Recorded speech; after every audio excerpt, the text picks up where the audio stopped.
acaba de entrar una legislatura, no la anterior, sino la previa. Se debatió mucho una ley para energías renovables. En aquella ley que se llamaba Ley para el Fomento de las Energías Renovables, una cosa así, fue aprobada por la Cámara de Diputados, pero no fue aprobada por la Cámara de Senadores. Sin embargo, y de manera un tanto curiosa, casi al mismo tiempo entra por el lado de la Cámara de Senadores una ley de bioenergéticos. Esa sí fue aprobada por las dos cámaras. Fue en aquella oportunidad en que se publica la ley, se da a conocer y se desaparece el maíz en este país, se recuerda. ¿Qué es lo que ocurre? Bueno, la ley de bioenergéticos se centra fundamentalmente en lo que es producción precisamente de combustibles líquidos, etanol para combustible y biodiesel para combustible. Pero se deja virtualmente fuera todo lo demás que se puede hacer con la biomasa. O sea, con la biomasa podemos tener combustibles sólidos, líquidos y gaseosos. Y bueno, curiosamente también en la ley que sí se aprobó, la ley para el aprovechamiento de las energías renovables, que se aprobó en la legislatura inmediata anterior, se deja fuera lo que es residuos sólidos municipales tratados térmicamente. O sea, no están regulados todavía. No, son cosas difíciles de entender. Pero tenemos todo lo que son desechos pecuarios, por ejemplo. Se puede producir gas, y con ese gas producir electricidad o calor de proceso. Tenemos los desechos y esquilmos agrícolas, los bagazos, bagazo de caña, bagazo de maguey. Tenemos los desechos del bosque. Yo he tenido oportunidad de sobrevolar los bosques de Durango y veo uno cómo hay los maderables, cantidad de desecho que por otro lado pues es combustible para los incendios forestales, ¿verdad? Y así sucesivamente. Y tenemos conceptos nuevos como el crecimiento de algas para producir cultivo de algas. Tenemos todo lo que son plantaciones, cultivos energéticos en términos generales, plantaciones de especies de alto rendimiento, bambú, etcétera, para producir energía. ¿Qué pasa acá? Bueno, por un lado son recursos también muy dispersos y es muy difícil en un momento dado cuantificarlos. Es decir, tenemos tanto excremento de ganado vacuno. Bueno, podemos decir, hay ganado vacuno estabulado, tanto, y bueno, ahí está. Pero ¿cuántos son establos pequeñitos? ¿Cuántos son grandes? ¿Dónde hay economía de escala como para llegar y hacer proyectos de generación? ¿O cuánto es ganado de pastoreo, por ejemplo? Ya no se puede recuperar. Todo ese tipo de cosas tienen que definirse, es parte también de los inventarios nacionales que hay que hacer. Así es.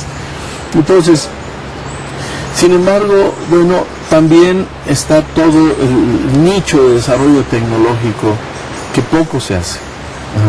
Aquí en el instituto fue una de las también primeras líneas que se establecieron a lo largo de estos jardines. Acá teníamos nuestros pequeños digestores anaerobios capturando el gas. En fin, hay fotografías muy interesantes, históricas, de todo lo que se hacía.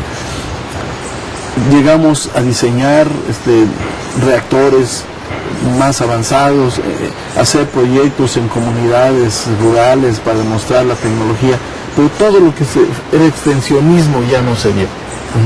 Y no se llegó a implementar y nosotros ya no tenemos capacidades para llegar allá. Eso le concernaría a quizá la autoridad, ¿no? El gobierno. Quizá los organismos de asistencia, no sé. Pero por otro lado, de las tecnologías que vienen o que están para aprovechamiento, por ejemplo, gasificación de desechos del bosque para producir electricidad, bueno, se están haciendo trabajos interesantes, por ejemplo, en el Instituto de Ingeniería de la UNAM, pero poco se ha hecho en términos nacionales como para echar a andar este tipo de recursos, ¿no? Ahí nosotros hemos venido progresando desde lo que era digestión aerobia, de excretas animales, después desechos de los mercados municipales, centrales de abasto, desechos de la industria vitivinícola y así sucesivamente. Y de un tiempo para acá hemos estado trabajando mucho en lo que es aprovechamiento del biogás de los rellenos sanitarios. Hace no mucho tiempo concluimos, así es, concluimos los estudios para caracterizar Bordo Poniente, que es uno de los rellenos sanitarios más grandes del mundo, ¿verdad? Y que se podría sacar energía del orden de 60 o más megawatts. Y que es un proyecto que está entrampado por cuestiones institucionales, por cuestiones políticas. Aquí en el instituto existe la tecnología para aprovechar ese gas, digamos, de... definitivo. O sea, si llegan, de lo primero que llegan las autoridades y le dicen al instituto, quiero que me utilices ese gas metano que está saliendo ahí del tiradero, se puede hacer. Se puede hacer. Hay en distintas unidades del instituto, distintas gerencias, las capacidades para hacer la ingeniería de planta, la parte eléctrica, la parte térmica. Nosotros tenemos todo el conocimiento de caracterización de los yacimientos, en fin, hay todas las capacidades para hacerlo. Aquí mismo en el estado de Morelos se han hecho varios estudios para la ciudad de Cuernavaca, Cuautla, en fin, los municipios conurbados. Hemos hablado con varias legislaturas, no se hace nada. Y no ha ocurrido todavía. ¿Esto es por falta de información del gobierno o quizás hace falta una entidad, un organismo que enlace al instituto con las autoridades para que los recursos que se tienen, tanto de personal como de tecnología, como de esto, sean utilizados? ¿No haría falta una entidad, un personaje, algo ahí, para que esa cadena produzca finalmente, ¿no? En mi opinión, las cosas se quedan a nivel de la toma de decisiones, porque información se da, se habla, definitivo, se han entregado estudios en propia mano de lo que se puede hacer con la basura, que es un problema. O sea, ha ido, por ejemplo, han ido con el gerente, con el director del Distrito Federal y le han dicho, mira señor, aquí está esto sería la solución a tu tiradero. No solo eso, el director de obra pública del gobierno del Distrito Federal, la dirección de obra pública, contrató al Instituto de Investigaciones Eléctricas para que les hiciéramos los estudios de Bordo Poniente. Y ahí se quedó. Y los estudios se les entregaron. ¿Esto fue así? Esto fue a finales del año pasado. Y no han hecho nada. Bueno, no sé qué hayan hecho, la verdad. Lo que pasa es que no hay una planta. No, todavía no hay una planta, no sabemos. Esos estudios que nosotros hacemos sirven después para tomar la decisión si se va o no se va con el proyecto, qué camino se sigue, en fin. Y aquí en Morelos hemos hecho varios estudios también. Y bueno, hay todo esto, sobre todo tiene que romper las barreras mentales. Una inercia, ¿no? La inercia que existía anteriormente. Es lo difícil, ¿verdad?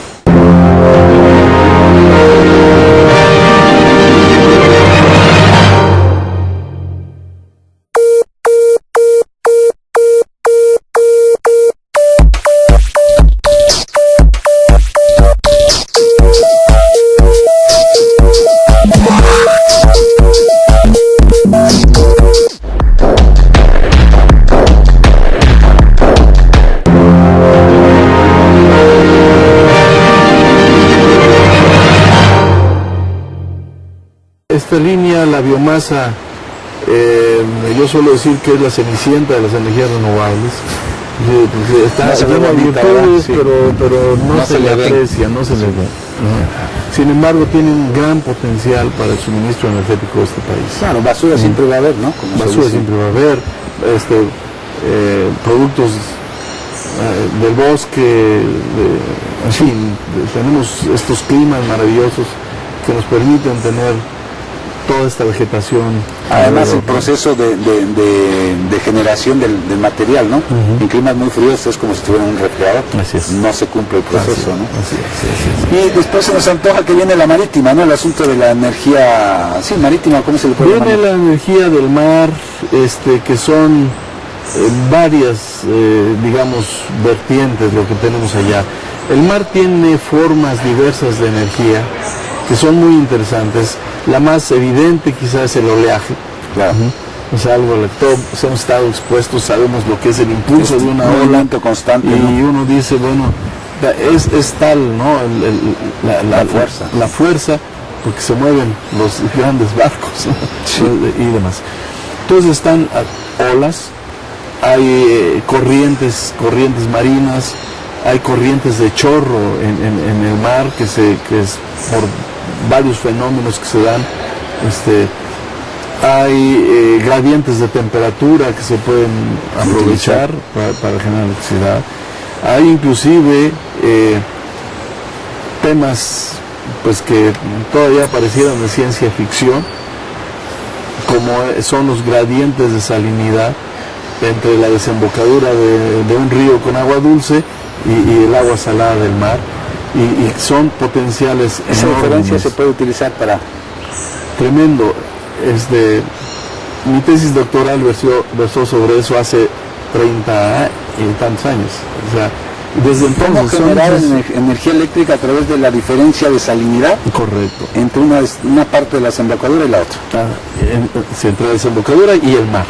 ¿Eso se puede... ¿Cuál es esa tecnología, doctor? ¿Cómo se hace? Bueno, hay dos caminos. Uno es, digamos, el camino, digamos, de fuerza bruta un poquito, utilizando el fenómeno osmótico. El fenómeno osmótico es lo que lleva la savia a la punta de esos árboles. Claro. Es lo que nos hace pasar nutrientes en el organismo. Y el fenómeno osmótico depende precisamente de gradientes de salinidad. Un fenómeno químico que transporta. Así es. Entonces se puede, a través de membranas, etcétera, crear potenciales hidrostáticos que se pueden convertir en O sea, digamos que la salinidad del mar podría generar una corriente. La salinidad proveniente de la desembocadura. Puede uno levantar una columna de agua utilizando agua salada y agua dulce.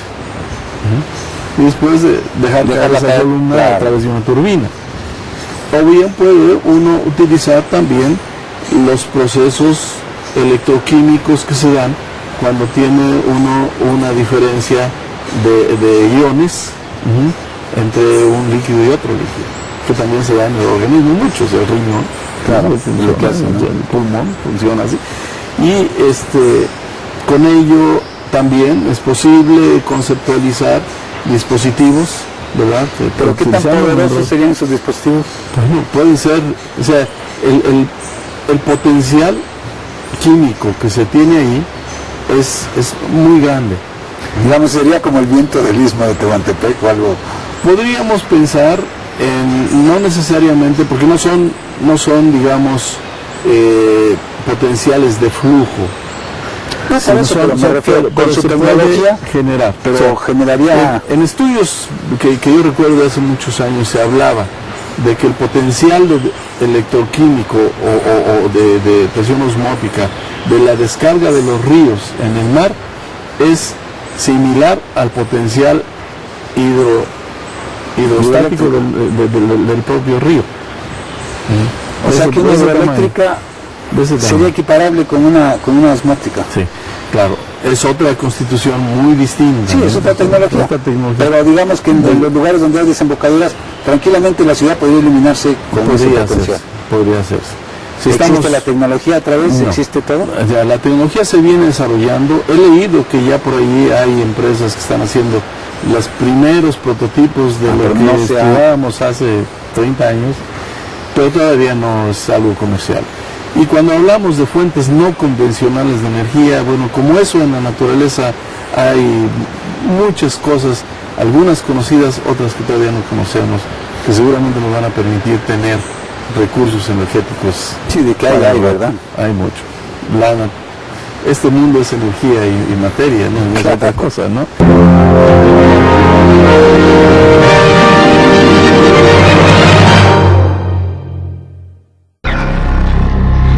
A Ciencia Cierta, el programa de divulgación científica, todos los jueves y todos los domingos a las 8:30 de la noche a través de Cable Señal 6.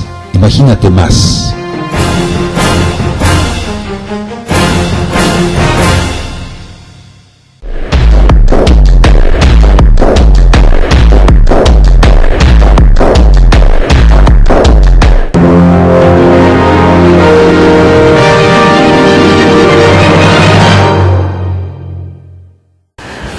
Todas estas áreas, doctor, que nos han mencionado, ¿cuál es la que a su parecer como gerente de este departamento de energías renovables no convencionales, ¿cuál es la más viable, la que está más desarrollada, la que se antoja más próxima para ser utilizada?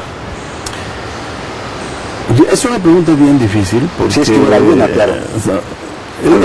Y es difícil, sobre todo si mis colegas van a escuchar lo que voy a decir con algún conocimiento de causa, ¿no? ¿Por qué allá no está? Son para la oferta y la no voy a evadir la pregunta, pero sí quiero modular un poco la respuesta. Son formas específicas, a lo mejor complementarias de energía. Se pueden complementar. Se pueden complementar. De hecho, no como una línea específica, sino como una actividad transversal. Nosotros en la gerencia tenemos estudios, proyectos sobre lo que llamamos sistemas híbridos.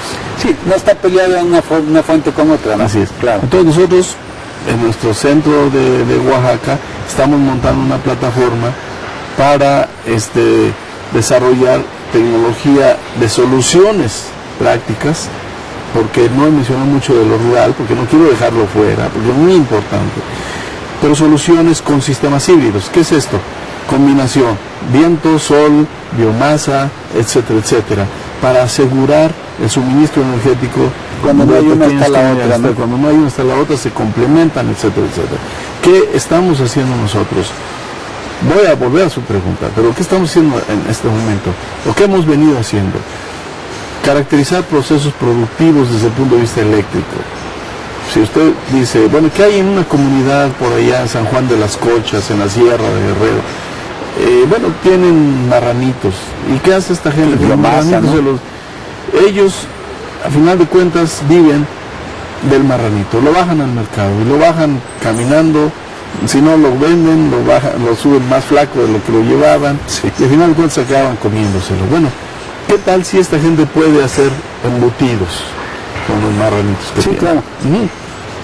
Si estuviera en mis manos establecer un programa así, pero para entrar fuerte al tema y tener resultados en plazos relativamente cortos plazos, yo me iría por el pequeño hidroeléctrico. ¿Qué es eso? Por varias razones. ¿Una turbina en un río o algo así? Una turbina en ríos, en corrientes, en pequeñas caídas, en distritos de riego, en donde el agua va por gravedad en los canales, pero que se tienen diferencias de altura y puede uno tomar agua en este punto y descargarla en el mismo canal abajo para abrir al riego aguas arriba. En fin, muchísimo. ¿Por qué esto? Bueno, en primer lugar, porque tenemos una historia en este país. Hace más de 70 años, ¿verdad?, se utilizaban mucho las pequeñas hidroeléctricas. Mucho. ¿Ah, sí? Sí, ¿cómo? Hay cientos de pequeñas centrales hidroeléctricas en este país, o que están obsoletas, o que están en desuso, que están abandonadas. Entonces yo entraría... Pero hidroeléctrica tal cual como la grande, pero en pequeño. Pero en pequeño, sí. Entonces yo entraría a modernizar, a rehabilitar, a poner a trabajar todo aquello, porque es una infraestructura que está, hay cortinitas ya hechas, hay que actualizarlo. Y, importante, los rodetes de las turbinas se pueden hacer aquí en México. Hay mucho conocimiento en toda la parte de control e instrumentación para modernizar eso, y hay muchos ingenieros en México que conocen de los sistemas hidroeléctricos. Entonces allí lamentablemente se dejó ese tema de las pequeñas hidroeléctricas, y bueno, por razones X, ¿verdad? Las grandes hidroeléctricas es lo que ha privado en el horizonte del desarrollo. Pero ese es otro recurso que está ahí. Es un recurso que tenemos en este país, que sin ser todavía evaluado en su totalidad y caracterizado, pues uno se puede atrever a decir que podría ser tan grande como el gran recurso hidroeléctrico de este país. Sí, sobre todo que ya está, ya está ahí, ¿no?, la infraestructura. Hay infraestructura, no donde quiera, pero sí hay. ¿Algo más, doctor, que quisiera decirnos con relación a esto, a la actualidad de la energía renovable y no convencional? Bueno, yo quiero en primer lugar agradecer la oportunidad de la entrevista. Gracias. Y en segundo lugar, reconocer al equipo de trabajo del Instituto de Investigaciones Eléctricas en el tema de energías renovables. Tenemos un equipo que, en primer lugar, como seres humanos son gente fantástica, muy entregados a su trabajo. O sea, no es fácil pensar en alguien que llegó 30 o más años a hacer una labor pionera, porque la labor pionera siempre es difícil, complicada, significa desgaste, significa sacrificio, significa muchas cosas, que tiene también retribuciones en lo intelectual, en lo emocional, en lo material. Pero es un equipo el que yo me atrevo a decir que es uno de los equipos mejor estructurados, no solo en México, sino en el mundo. Y esto lo sabemos por la oportunidad que el instituto también nos ha dado, y con anuencia de la propia Secretaría de Energía, de pertenecer a las cúpulas a nivel mundial de los organismos que tratan el tema de energías renovables. Bien, muchas gracias. Al contrario, doctor, muy amable. Encantado. Nada hemos conseguido esta entrevista. Y esto es A Ciencia Cierta, el programa de divulgación científica, averiguando un poco y un mucho qué es lo que se está haciendo aquí dentro de este realmente inmenso Instituto de Investigaciones Eléctricas con su sede en Cuernavaca.